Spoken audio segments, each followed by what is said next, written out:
ধর্মতলা থেকে আবারও গ্রেপ্তার করা হলো নওশাদ সিদ্দিকীকে। নওশাদ সিদ্দিকী সহ আরো নেতৃত্বরা, তাদেরকে কিন্তু এই মুহূর্তে গ্রেপ্তার করে লালবাজারে নিয়ে যাওয়া হচ্ছে। হ্যাঁ, আজকে ওয়াকফ সংশোধনী আইনের বিরুদ্ধে যখন নওশাদ সিদ্দিকীর নেতৃত্ব আরো নেতারা যখন তারা এখানে আন্দোলন করছিলেন ধর্মতলা চত্বরে, সেখানে কিন্তু তাদেরকে একেবারে গ্রেপ্তার করে নিয়ে যাওয়া হয়েছে লালবাজারে। রীতিমতো ধস্তাধস্তি করে নওশাদ সিদ্দিকীকে রীতিমতো তার বুকে ঘুষি মেরে তার জামা ছিঁড়ে টেনে হিঁচড়ে তাকে রীতিমতো নিয়ে যাওয়া হয়েছে। আরো একবার গ্রেপ্তার হলেন আইএসএফ বিধায়ক নওশাদ সিদ্দিকী। রীতিমতো পুলিশের পিছন ভ্যানে তাকে তুলে নিয়ে যাওয়া হচ্ছে।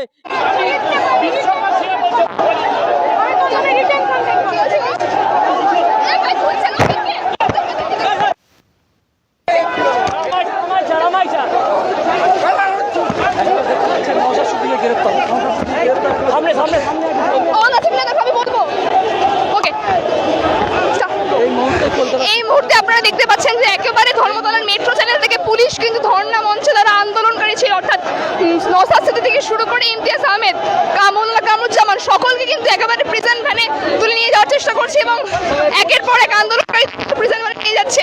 চিত্র আমি দেখানোর চেষ্টা করবো।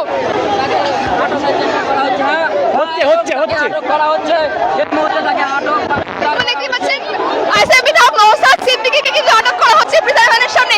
সেই চিত্র আমি দেখানোর চেষ্টা করবো। এর আগে আমরা দেখতে পেয়েছিলাম আজাদ সমাজ পার্টির নেতা ইমতিয়াজ আহমেদকে বিনা অপরাধে কিন্তু প্রিজন ভ্যানে তুলে নিয়ে গেছে পুলিশ।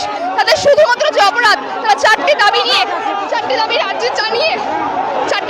জানিয়ে তাকে ধর্ণা করতো এক সপ্তাহব্যাপী। সেই এক সপ্তাহব্যাপী ধর্ণা তারা কোনোভাবেই পুলিশ সাথে বাধা দিচ্ছে এবং আইএসএফ বিধায়ক নওশাদ সিদ্দিকীকে একেবারে প্রিজন ভ্যানে তুলে নিয়ে যাচ্ছে।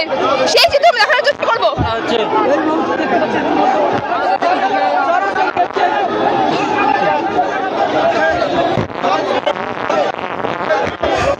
তাদের যে চারটি দাবি ছিল, সংশোধনী, ওয়াকফ বাতিল এবং ভিন রাজ্যে যে বাঙালি পরিযায়ী শ্রমিকদের উপর আক্রমণ করা হচ্ছিল তারই প্রতিবাদ জানিয়ে তারা আজকে ধর্ণা মঞ্চে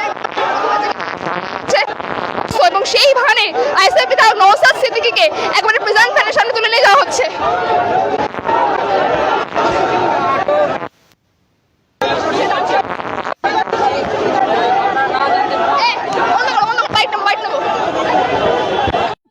টাকা নিয়ে খাবে শুভেন্দু অধিকারী মিছিল করলে তখন সমস্যা হয় না, আমাদের নওশাদ সিদ্দিকী মিটিং করলে কেন সমস্যা? আজকে যত সমস্যা এই মমতা ব্যানার্জি যেখান থেকে আছে, এই আরএসএস এর দালাল যেখান থেকে আছে, আজকের মুসলমানের ভোট নিয়ে আর মুসলমানের বিরোধী করবে, এনাদের জন্য আমরা লড়ি, এইসব দালালদের জন্য আমরা লড়ি। তারপরে এইসব দালাল দেখুন, দালাল এদের এসব দালাল দেখুন, দালাল টিএমসির ঝান্ডা ধরা উচিত, এদেরকে টিএমসির ঝান্ডা ধরা উচিত। আমরা পুলিশদের ডিএর দাবিতে এবং সংবিধানের ওপরে যে কালা কানুন ওয়াকফ আইন করেছে তার জন্য আমরা মূলত এই মিটিংটা করতে এসেছি। তারপরেও আমাদের কিভাবে আমাদের উপরে অত্যাচার করছে, নওশাদ সিদ্দিকীকে কিভাবে টেনে টেনে তুলে নিয়ে গেল আমাদের ছেলেদেরকে পুলিশ। ওরা শিক্ষিত অশিক্ষিত জাত, পুলিশ মুসলমানদের গালাগালি, আমাদের গালাগালি দিচ্ছে, আমাদের ট্যাক্সের টাকায় ওরা খায়, আবার আমাদেরকে গালাগালি দিচ্ছে। ওদেরকে টিএমসির ঝান্ডা ধরা উচিত, টিএমসির পোশাক পরা উচিত।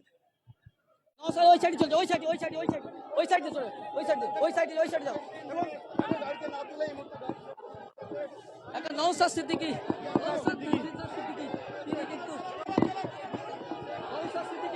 তাকে দিয়ে যাওয়া হচ্ছে, নওশাদ সিদ্দিকীকে নিয়ে যাওয়া হচ্ছে, দেখতেই পাচ্ছেন নওশাদ সিদ্দিকী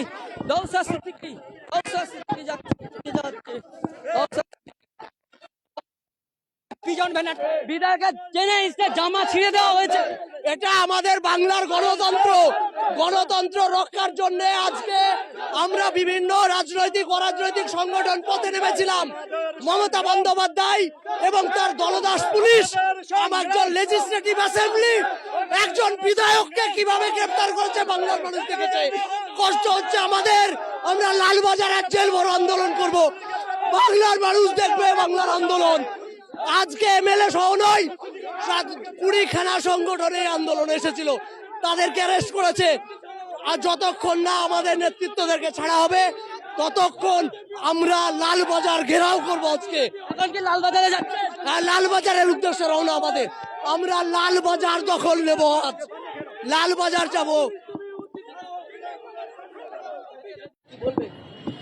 পরিষ্কার কথা বলতে চাই, যেভাবে পুলিশ অরাজকভাবে বিশৃঙ্খলভাবে আইন না মেনে যেভাবে একজন বিধায়ককে অ্যারেস্ট করেছে এবং তার বুকের পাঁজরে লেগেছে আমরা দেখেছি, যে পুলিশ মেরেছে তার যদি সুষ্ঠু তদন্তে শাস্তি না দেওয়া হয়, এই রাজপথ আপনি যেটা দেখলেন এটা ট্রেলার, পিকচার আবি বাকি হে, টোটাল কলকাতা বন্ধ করে দেবো। যে পুলিশ ভাইজানের গায়ে হাত দিয়েছে আমাদের এমএলএর গায়ে, তাকে আমরা ইঞ্চিতে ইঞ্চিতে বুঝে নেবো। মমতা ব্যানার্জি সর্বসময় নাটক করে সংখ্যালঘুদের নিয়ে ওয়াকফ আন্দোলন করতে দেবে না পশ্চিমবাংলায়, তাহলে এসআইআর যেটা হয়েছে কেন্দ্র সরকার করেছে, এখানে কেন আন্দোলন করছে? এই জবাব মমতা বন্দ্যোপাধ্যায়কে দিতে হবে। পরিযায়ী শ্রমিকদেরকে বাইরে মারছে, এখানে কেন আন্দোলন করছে? কেন সিম্পাতি নেওয়ার জন্য? সংখ্যালঘু বলে গন্ধ নাকি? টুপি দাড়ি বলে গন্ধ নাকি? সংখ্যালঘুরা যখন আন্দোলন করছে তাদের ন্যায্য হকের দাবিতে তাদেরকে মারা হচ্ছে, অ্যারেস্ট করা হচ্ছে। একজন এমএলএ কে সংখ্যালঘু মন্ত্রী আমাদের এমএলএ নওশাদ সিদ্দিকী সহ কামরুজ্জামান সহ যে সমস্ত নেতৃত্বকে অ্যারেস্ট করা হয়েছে, অবিলম্বে নিঃশর্ত মুক্তি দিতে হবে, নাহলে বাংলার অলিতে গলিতে এর প্রতিবাদ হবে, এর বিশৃঙ্খলা হবে, ওয়াকফ নিয়ে গুলুগুলি হবে। দরকার হলে পশ্চিমবঙ্গের মুখ্যমন্ত্রীর ক্ষমতা থাকলে এই গুলোগুলি আটকাবে। কত অ্যারেস্ট করতে পারে, কত লাঠিচার্জ করতে পারে, কত মানুষকে কি কত জেল আছে মমতা বন্দ্যোপাধ্যায়ের, আমরা দেখে নেব, বুঝে নেব। হাজারে হাজারে জেল বানাতে হবে সংখ্যালঘুদের আটকাতে গেলে।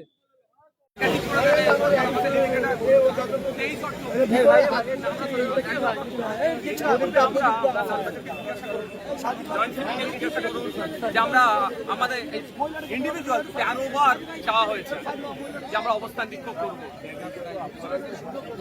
না, আমরা যাইনি, আমরা যাইনি, আমাদের কেউ এসেও যেতে পারে, কিন্তু যেটা আমরা খবর পেয়েছি 13 বার চাওয়া হয়েছে, আপনারা সেটাকে অ্যালাউ করেন। সাহেব, আগে আমরা ধর্নায় বসি, আমরা ওখানে বসি, রাস্তা ক্লিয়ার রেখেই আমরা ধর্নায় বসবো। আমি আপনাদের কাছে অনুরোধ করব, দেখুন একটা কথা বলি, আমরা যাবো কি ওখানে আমাদের এটা আপনাদেরকে আমরা বলে দিলাম, এরপর আপনাদেরকে যেটা আমি ইনফর্ম করেছি তার মধ্যেই আমরা থাকবো, তার বাইরে আমরা যাবো।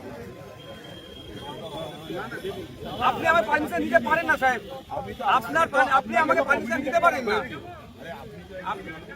স্যার, ওই জন্যই তো বলছি আমি 100 বার আপনি আমাকে পারমিশন, আমি আপনার কাছে স্যার পারমিশন চাইনি, আপনার কাছে স্যার আমি পারমিশন চাইনি।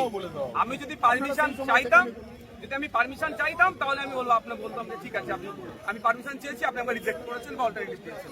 আমি কিন্তু আপনাকে জাস্ট ইনফর্ম করছি, এর বাইরে আমি কিছু না।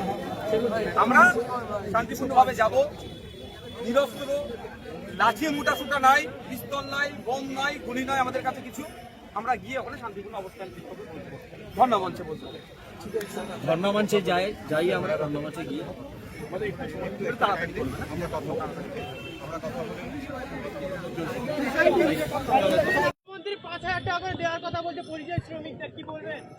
দেখুন, 5,000 টাকায় সমস্যার সমাধান নয়, পরিযায়ী শ্রমিকদের স্থায়ী সমস্যার সমাধানের জন্য আমাদের আজকে ধর্ণামঞ্চ।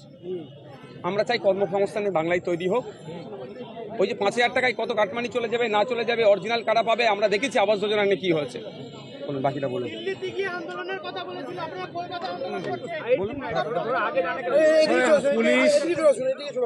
পুলিশ যেমন আমি ঠিক করে দিচ্ছি, প্রথম লাইনটা পুলিশ যেমন আটকানোর জন্য তৈরি হয়েছে, আমরা ওয়াকফ সম্পত্তি বাঁচানোর জন্যে, ওয়াকফের কালা কানুন প্রতিরোধ করার জন্যে এবং গোটা দেশে বাঙালি পরিযায়ী শ্রমিকরা যেভাবে আক্রান্ত হচ্ছে তাদের সুবিচার দেওয়ার জন্যে, ওয়াকফ বিরোধী, মোদি বিরোধী আন্দোলন করতে গিয়ে যাদের মুর্শিদাবাদে গ্রেপ্তার করে 750 মানুষকে, নিরীহ মানুষকে তাদের গ্রেপ্তার করে রাখা হয়েছে, তাদের ন্যায় আর ইনসাফ দিতে